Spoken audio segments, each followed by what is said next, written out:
Que diriez-vous si je vous annonçais qu'un avion de chasse pourrait bientôt voler à plus de 5000 km par heure, frôler la frontière de l'espace et détruire des satellites en orbite avec des armes laser? Vous penseriez probablement à de la science-fiction, n'est-ce pas? Pourtant, c'est exactement ce que la Russie prétend développer avec son mystérieux MiG-41, un projet qui divise autant qu'il fascine. Pendant que le monde entier observe le conflit ukrainien, Moscou annonce tranquillement travailler sur ce qui pourrait être l'avion de combat le plus révolutionnaire jamais conçu.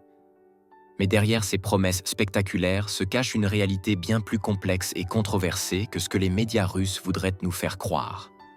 Alors, préparez-vous à découvrir la vérité sur ce projet qui pourrait changer la donne géopolitique mondiale, ou n'être qu'une gigantesque opération de communication. Car ce que vous allez apprendre va complètement bouleverser votre compréhension de l'aviation militaire moderne. Commençons par plonger dans l'univers fascinant de cette machine de guerre futuriste.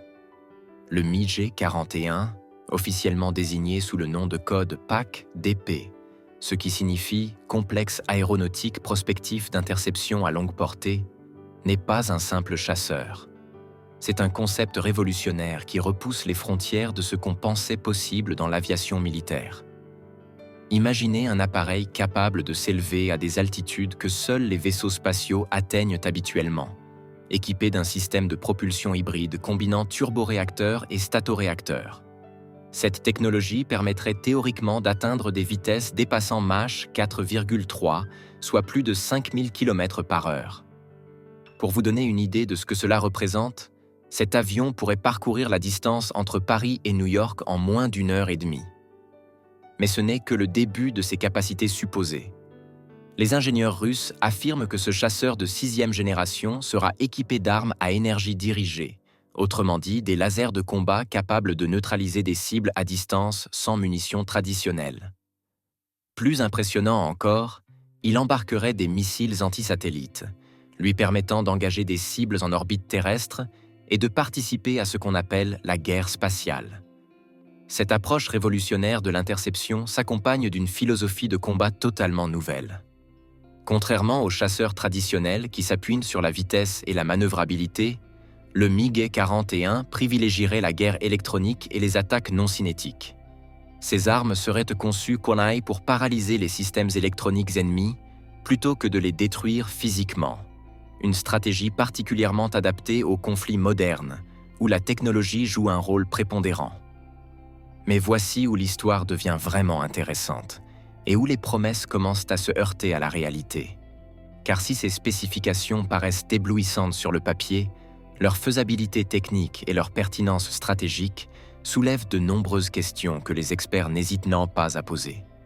Premièrement, examinons le contexte dans lequel ce projet est supposé se développer. La Russie est actuellement engagée dans le conflit le plus coûteux et le plus exigeant de son histoire moderne. Après plus de 2 années de guerre intensive en Ukraine, l'économie russe fonctionne sur un pied de guerre, mobilisant massivement ses ressources pour soutenir l'effort militaire immédiat. Dans ce contexte, consacrer des milliards de roubles à un projet futuriste aussi spéculatif que le MiG-41 semble pour le moins paradoxal. D'autant plus que l'armée de l'air russe n'est toujours pas parvenue à établir une supériorité aérienne complète en Ukraine, malgré ses effectifs théoriquement supérieurs et ses chasseurs de 5e génération Su-57. Cette situation révèle un décalage troublant entre les ambitions affichées et les réalités opérationnelles. Comment expliquer qu'une nation qui peine à dominer l'espace aérien ukrainien puisse simultanément développer un chasseur capable d'opérer dans l'espace proche? Cette contradiction soulève des doutes légitimes sur la crédibilité du projet. Deuxièmement, analysons les défis technologiques que représente le MiG-41. Développer un système de propulsion hybride fonctionnel pour un chasseur de cette taille constitue un défi d'ingénierie colossal. Les statoréacteurs, bien que théoriquement capables d'atteindre des vitesses hypersoniques, nécessitent des matériaux et des technologies que même les nations les plus avancées peinent à maîtriser complètement. Les armes à énergie dirigée, quant à elles, posent des problèmes de miniaturisation et d'alimentation énergétique qui n'ont pas encore été résolus de manière satisfaisante, même par les puissances technologiques les plus avancées. Intégrer de tels systèmes dans un chasseur opérationnel relève actuellement davantage de la science-fiction que de la réalité industrielle. Ces considérations techniques nous amènent à une question fondamentale. Le MiG-40 et 1 représente-t-il une véritable avancée technologique ou une opération de communication habilement orchestrée? Plusieurs indices suggèrent que la seconde hypothèse pourrait être la bonne. Des sources anonymes de l'industrie de défense russe, citées par des publications spécialisées, révèlent que ces annonces spectaculaires visent principalement à attirer l'attention et à garantir des financements pour des concepts encore largement théoriques. Cette pratique n'est pas inédite dans le secteur militaire, où la compétition pour les budgets de recherche et développement est féroce. Le parallèle avec d'autres projets russes récents est d'ailleurs frappant. Le Su-75 Checkmate, présenté en grande pompe comme un chasseur révolutionnaire, a depuis lors disparu des radars médiatiques sans qu'aucune production concrète n'ait été annoncée.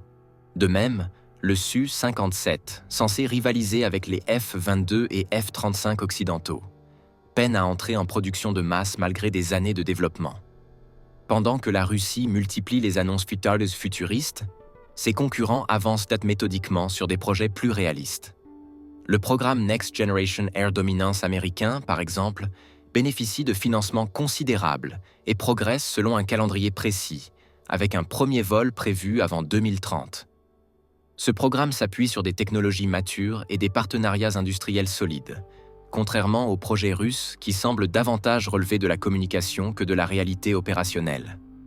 L'Europe n'est pas en reste avec plusieurs initiatives prometteuses. Le programme Tempest, fruit de la collaboration entre le Royaume-Uni, l'Italie et le Japon, illustre parfaitement cette approche pragmatique.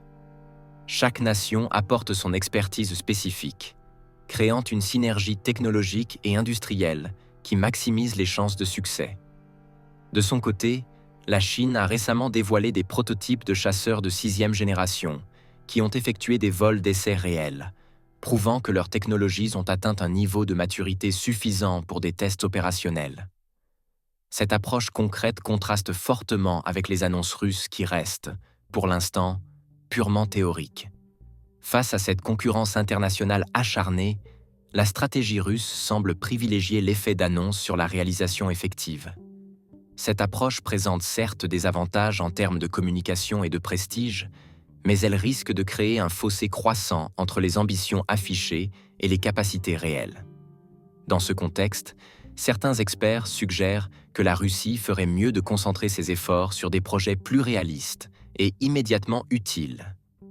Le bombardier stratégique furtif Tupolev PAK-DA, par exemple, répond à des besoins opérationnels concrets et s'appuie sur des technologies plus matures.